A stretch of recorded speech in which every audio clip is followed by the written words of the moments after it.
Hello students, स्वागत है YouTube channel वेद सर्वोदय शिक्षा पर। तो स्टूडेंट्स, आज हम लोग सीटेट के लैंग्वेज पे चर्चा करेंगे और प्रयास करेंगे एक बेहतर स्ट्रेटजी बनाने का लैंग्वेज को लेकर। तो सबसे पहले अगर हम बात करें लैंग्वेज फॉर सीटेट का, तो ये टोटल 60 मार्क्स का होता है। तो दोस्तों, अगर जैसा कि हम लोग जानते हैं, मतलब सीटेट में टोटल 150 मार्क्स का एग्ज़ाम होता है।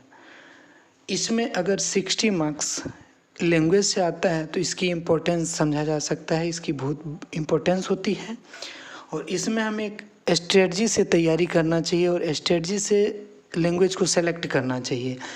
अगर सेलेक्शन ऑफ लैंग्वेज का करें तो select any 2 language from 22 language, जो हमारे संविधान में 22 भाषाओं का, उसमें से कोई 2 सब्जेक्ट 2 लैंग्वेज लेना है और वो दोनों सेम नहीं होना चाहिए।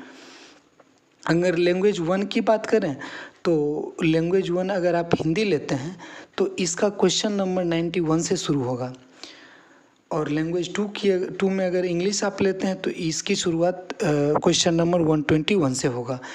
तो कई सारे स्टूडेंट्स इसमें परेशान होते हैं और फिर कई बार कन्फ्यूजन के कारण उनका रिजल्ट ख़राब हो जाता है।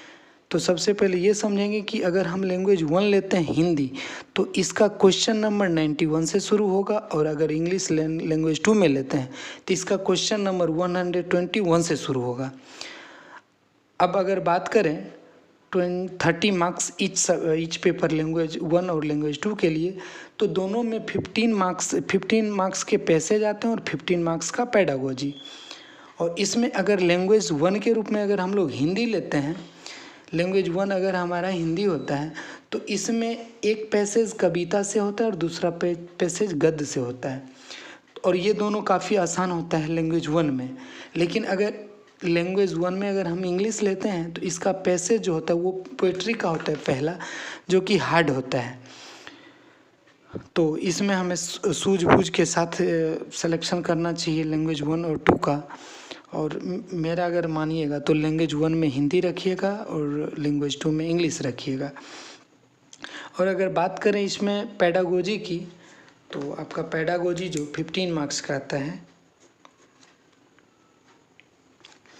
15 मार्क्स के जो पेडागोजी आते हैं, तो पेडागोजी होता क्या है, देखिए बेसिकली पेडागोजी ऑफ इंग्लिश और Hindi is an to develop an understanding of the nature of English language and the importance of teaching। अगर हम पेडागोजी की बात करें तो 15 मार्क्स के पेडागोजी पूछे जाते हैं। और पेडागोजी को समझना अगर चाहें तो पेडागोजी ऑफ इंग्लिश और Hindi is an endeavor to develop an understanding of the nature of English or Hindi language and the importance of teaching of English और हिंदी। तो पेडागोजी जो इंग्लिश या हिंदी का होता है वो प्रयास करता है, इंग्लिश या हिंदी जो भी आप पेडागोजी होता है, चाहे हिंदी का हो या इंग्लिश का हो, वो प्रयास करता है कि कैसे हमें एक लैंग्वेज के प्रकृति को समझना है या फिर समझ विकसित करना है, और फिर उसका क्या इम्पोर्टेंस होता है टीचिंग ऑफ इंग्लिश या हिंदी का।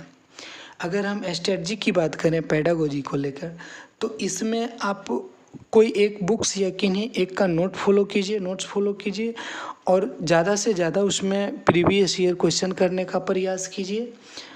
और अगर स्ट्रेटजी फॉर पेडागोजी करें, पैसेज की बात करें, तो लैंग्वेज 1 और 2 दोनों के लिए सिमिलरली होगा। इम्प्रूव योर रीडिंग स्किल, चाहे हिंदी हो या इंग्लिश हो, उसमें इम्प्रूव कीजिए अपना रीडिंग स्किल। अगर बेसिकली बात करें तो इंग्लिश में आपको इम्प्रूवमेंट करना चाहिए इंग्लिश रीडिंग की। और दूसरा होता है प्रीवियस ईयर क्वेश्चन। और तीसरा है practice more and more time. देखिए पैसेज में अगर आप प्रैक्टिस नहीं कीजिएगा तो वहाँ आप एग्ज़ाम्स के टाइम आपका टाइम लैप्स होगा और आप बेहतर नहीं कर पाइएगा। इसलिए ज़्यादा से ज़्यादा प्रयास कीजिए प्रीवियस ईयर क्वेश्चन करने का, और वही एक सॉल्यूशन है। क्योंकि सीटेट हर बार एक नया पैसेज पूछता है, दोहराता नहीं है। तो उसको ज़्यादा से ज़्यादा प्रयास कीजिए, ज़्यादा से ज़्यादा प्रैक्टिस कीजिए प्रीवियस ईयर क्वेश्चन को लेके। और अगर हम ग्रामर की बात करें तो देखिए ग्रामर पैसेज में ही पूछा जाता है और बहुत 2 या 3 मार्क्स का पूछता है। और जिसका आंसर आप बचपन से पढ़े हुए हैं उन्हीं से पूछा जाएगा, उसी ग्रामर से। और जिसका आंसर आप लोग कर लीजिएगा, और 2-3 मार्क्स के लिए ग्रामर को बिल्कुल डीप में जाके पढ़ने की भी ज़रूरत नहीं है।